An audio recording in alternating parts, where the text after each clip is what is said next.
1000 से लेकर 1027 के बीच इसने कुल 17 बार आक्रमण किया। कितनी बार आक्रमण किया? 17 बार आक्रमण किया था। किसने? महमूद गजनवी ने। ये धीरे धीरे आगे बढ़ रहा था, इस आगे बढ़ते गया। इसका 2 आक्रमण, सबसे महत्वपूर्ण जो सबसे इसका फेमस आक्रमण था 1025 ईस्वी का, इसका 16वां आक्रमण सोमनाथ के मंदिर। ये 17 में से जो 16वां आक्रमण किया वो 1025 ईस्वी में किया। 1025 ईस्वी में कहां पे आक्रमण किया? सोमनाथ के मंदिर पर। कहां आक्रमण किया? सोमनाथ पर आक्रमण किया था। इसको खबर मिली थी कि सोमनाथ में बहुत ज्यादा सोना है, तो सोमनाथ पर आक्रमण कर दिया। आक्रमण करने के बाद वहां से लगभग 50,000 लोगों की जान गई थी। युद्ध इतिहास में किसी भी देखिएगा हमेशा जान लेता है। आज के वक्त में भी यूक्रेन में देखिए कितने लोग मारे गए हैं। वहां पर कलिंग की लड़ाई उठा के देखिएगा, पूरा कलिंग लाल हो गया था। तो युद्ध का नियम ही है।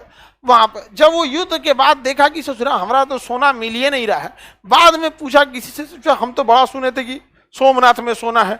तब उसको पता चला कि सोमनाथ में अधिकतर सोना कहां पर है? मंदिर में है। कहां पे है? मंदिर में। तब वो पहुंचा, कहा कि बाप रे बाप, सारा सोना कहां है? मंदिर में है। और मंदिर में तो कोई ऐसा कोई कमांडो थोड़े लगे रहते हैं, लोग पुजारी रहते हैं लोग। अब कोई पुजारी का काम लड़ाई लड़ना थोड़ी है। आया लूट गया यहाँ पर, उसके बाद लूट उठ के गया। तो उसको कहा कि भाई ससुरा, राजा सबका पहले का एक उद्देश्य रहता था कि जहां तबाही मचा के जाए ना, वहां और भयानक तोड़फोड़ मचाए, ताकि लगे कि हाँ यहाँ राजा था। दहशत फैलाने के लिए मंदिर को भी क्या कर दिया? तोड़वा दिया। और देखिए मूर्ति को ना इंग्लिश में स्टैच्यू कहते। इंग्लिश में क्या कहेंगे? स्टैच्यू। स्टैच्यू जो जैसे किसी की प्रतिमा लगी रहेगी, उर्दू में उसे बुत कहते हैं। बुत, बुत मतलब समझते हैं? पुतला, मूर्ति। समझ में आ गया कि नहीं? बुत बोलते हैं। बुत पहले गाना होना में भी सुनते होंगे, बुत जिंद ले गया वो दिल का जानी, ये बुत बेजान रह गया। नहीं सुना है? पहले जमाना का ये गाना था हम लोग के समय का। हाँ? ये बुत बेजान रह गया, मतलब मिट्टी का ये जो शरीर है ये बेजान रह गया। ये जिसका नया नया ब्रेकअप हुआ रहता है ना, वो सब ये गाना सुनते रहता है। वक्त एक ऐसा चीज होता है ना, कितना बड़ा जख्म हो सबको क्या कर देता है? भर देता। लेकिन नया नया जो रहता है ना सब ना, ये हम लोग के समय का गाना ही था। ये सब आज दुकान दुकान गाना आ गया है, नहीं समझ में आएगा, समझे में नहीं आ रहा है कौन सी गा रहा है जो नहीं। तो बुत का मतलब समझ में आ रहा है कि नहीं आ रहा? बुत का मतलब होता है मूर्ति। तो उसने मंदिर में गया, तो मंदिर में क्या मिलेगा आप बताओ? मूर्ति ही मिलेगी। तो धन दौलत तो लेके चला गया, जो बचा मूर्ति। तो भाई राजा था, इसको दहशत फैलाना था, मूर्ति भी तोड़ दिया। इसलिए इसे बुत मतलब होता है मूर्ति या स्टैच्यू। तोड़ने का अर्थ होता है सिकन, तोड़ देना। क्या हो जाता है? बुत सिकन। इसलिए इसे कौन सी उपाधि दी जाती है? बुत सिकन। बचपन में स्टैच्यू एक गेम होता था। हाँ, ऐसे स्टैच्यू तो चुपचाप रहता था, ऐसे हील डुल गया ना तो मारना रहता था। आगे बढ़े। लास्ट में जब जा रहा था तो यहाँ पे जब 17वां आक्रमण हुआ था इसका, तो एक जनजातियों के खिलाफ था। क्या था? जनजाति। जब ये सोना लेके लौट रहा था ना, तो वहां पे जब ये पंजाब का एरिया पार कर रहा था, तो वहां जनजातीय क्षेत्र जो जाट का क्षेत्र आता है, वो जाट कबीले वालों ने इसके ऊपर आक्रमण कर दिया। उन लोगों को पता था कि बड़ी ज्यादा सोना रख ले, आई युद्ध करेगा नहीं, इसलिए लूट लो। तो पैसा ज्यादा रखा था, धन दौलत। आक्रमण कर दिया कबीला वालों ने, जाट कबीला वालों ने पंजाब के क्षेत्र में लूट लिया मोहम्मद गजनवी का सोना। इसका सेना आया, कहा कि हमसे टकराया है, मारेंगे अभी अगरा। तो मोहम्मद गजनवी क्या इतना सोना लेके आया है, पहले इसको रख के आओ। गया, सोना रखा, और रख के तब आया, युद्ध किया यहाँ पर इन लोग से। तो उसके बाद इसकी मृत्यु हो गई, अपने में मार दिया सब इसको। तो महमूद गजनवी का मुख्य उद्देश्य क्या था? हाँ, धन लूटना। यह एक बड़े साम्राज्य का निर्माण करना चाहता था। किसका निर्माण करना? बड़े लेकिन बड़े साम्राज्य के लिए इसके पास पैसे नहीं थे, इसलिए इसने 17 बार छोटे छोटे साम्राज्यों पर क्या किया था? आक्रमण किया था, जिसका सबसे बड़ा आक्रमण साबित हो गया सोमनाथ। और इसको सबसे ज्यादा पैसा भी कहां से मिल गया? सोमनाथ के मंदिर से ही मिल गया। लेकिन मंदिर नहीं तोड़ना चाहिए इसको भाई। युद्ध में तो होता है, युद्ध एक चीज समझ में आता है, चलो भाई इतिहास युद्ध से भरा हुआ है, लेकिन ये युद्ध क्या कि जो तुमको 100 साल तक आने वाली पीढ़ियों को गाली सुनवाए।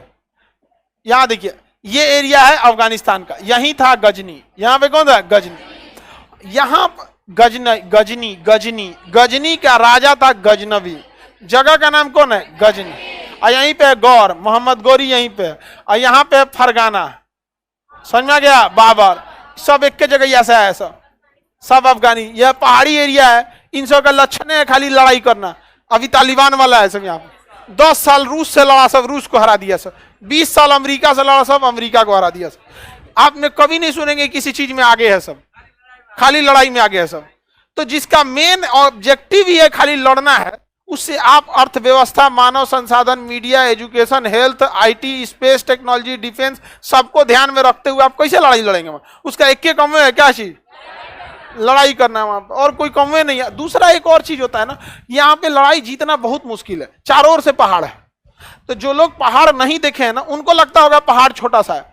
रियल में जो पहाड़ देखे होंगे ना, उनको समझ में आ जाता होगा इसे जो पहाड़ पे लड़ाई लड़ना कितना मुश्किल हो जाता है। जो रियल में पहाड़, खैर बिहार में तो उतने बड़े पहाड़ है ही नहीं है, छोटा छोटा है। लेकिन अगर बड़ा बड़ा साइज का पहाड़ देखिएगा ना, तो बहुत आफत हो जाता है। एक तो ना सड़क बन पाएगी, ना घोड़ा चढ़ पाएगा, ना कुछ उसमें। तो यहां देखिए, ईरान में ना सुबक्तगीन वंश था। कौन सा वंश था? सुबक्तगीन। कौन था? सुबक्तगीन। एक राजा का नाम क्या था? सुबक्तगीन। तो वो ईरान के क्षेत्र से अपना साम्राज्य बढ़ा रहा था। सुबक्तगीन ईरान के क्षेत्र से अपना साम्राज्य क्या कर रहा था? बढ़ा रहा। उसने एक बार सोचा भारत पर भी आक्रमण करना। आज नहीं, ये पाकिस्तान हो गया, पहले तो भारत ही था।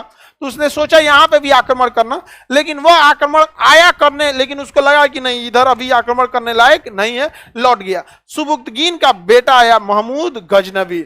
अब वह महमूद गजनवी आके क्या कर दिया? भारत पर आक्रमण कर दिया। कितनी बार? 17 बार।